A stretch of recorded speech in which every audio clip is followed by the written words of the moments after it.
안녕하세요, 최계사입니다. 오늘은 소비에 대해서 얘기를 해보려 합니다. 사회 초년생 때는 다들 사는 수준이 비슷비슷합니다. 근로소득자에 한해서요. 왜냐면은 받는 월급이 다 고만고만하기 때문이죠. 하지만 시간이 흘러서 40대가 되고 50대가 되면 상황이 달라지게 됩니다. 왜 그런 걸까요? 첫 번째는 부모님의 경제력이라고 생각을 합니다. 보통 부모님의 경제력은 결혼시기에 나타나죠. 집을 구하는데 자가로 마련을 하느냐 아니면 전세로 마련을 하느냐에 따라서 향후에 자산 격차는 점점 벌어지게 되죠. 두 번째로는 개인의 소비 성향 때문이라고 생각을 합니다. 이게 개인적으로는 부모의 경제력보다 훨씬 더 중요하다고 생각합니다. 왜냐면은 부모의 도움을 받는다 할지라도 이 소비 성향이라는 게 뒷받침되어야 시너지가 나기 때문이죠. 예를 들어 볼게요. 신입사원이 있습니다. A랑 B가 있는데 둘 다 월급이 동일하게 한 300만 원 정도다 라고 가정을 해볼게요.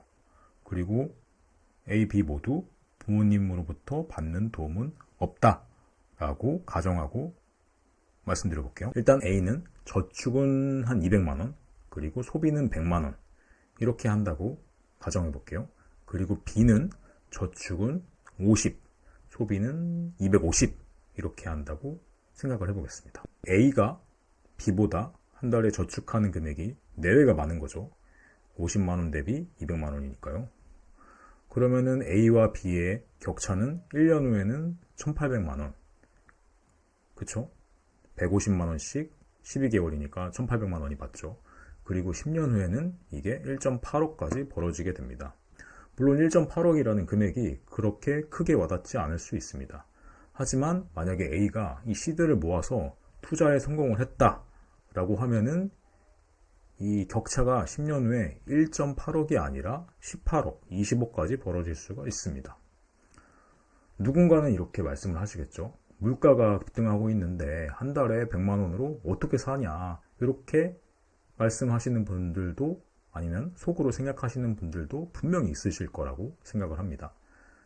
그렇게 묻는 것 자체가 초에 100만 원으로 살 의지가 없다라고 생각을 합니다. 목표가 있고 의지가 확고한 사람들은 100만 원보다 훨씬 더 적은 금액으로 살아갑니다. 소득 수준을 생각하지 않고 번 금액을 그대로 소비하는 사람들은 미래를 전혀 고려하지 않는 거죠. 설령 그런 사람들이 부모님에게 도움을 받을지라도 아무래도 씀씀이가 크다 보니까 시간이 흐를수록 점점 감당이 안 될 겁니다. 왜냐하면 사람의 씀씀이는 쉽게 줄어들지 않기 때문이죠. 이게 이제 경제학에 나오는 용어인데 소비의 비가역성이라고들 합니다. 분명 젊었을 때 펑펑 썼으면 노후에도 당연히 펑펑 쓰고 싶을 겁니다. 그렇죠? 쓰던 버릇이 있기 때문이죠. 그런데 젊었을 때 그렇게 펑펑 쓴 사람이 과연 노후에도 펑펑 쓸 수 있을까요? 만약 상속받을 수 있는 재산이 그렇게 많지 않다면 불가능하겠죠. 저는 개인적으로 젊을 때는 아무거나 입고 나도 빛이 난다라고 생각을 합니다. 그리고 아무거나 먹어도 쉽게 아프지 않죠. 하지만 나이가 들면 젊었을 때와 달리 모든 게 변합니다. 빛나지 않기에 차려 입어야 하고요. 자주 아프기에 건강한 음식을 챙겨 먹어야 합니다. 그러기 위해서는 시간 선호도를 낮춰야 하죠. 시간 선호도를 낮추는 게 뭐냐? 그 말인즉슨 미래의 더 큰 가치를 위해서 당장의 즐거움을 참을 줄 알아야 한다. 그런 의미죠. 물론 현재의 삶을 즐기는 것도 중요하죠.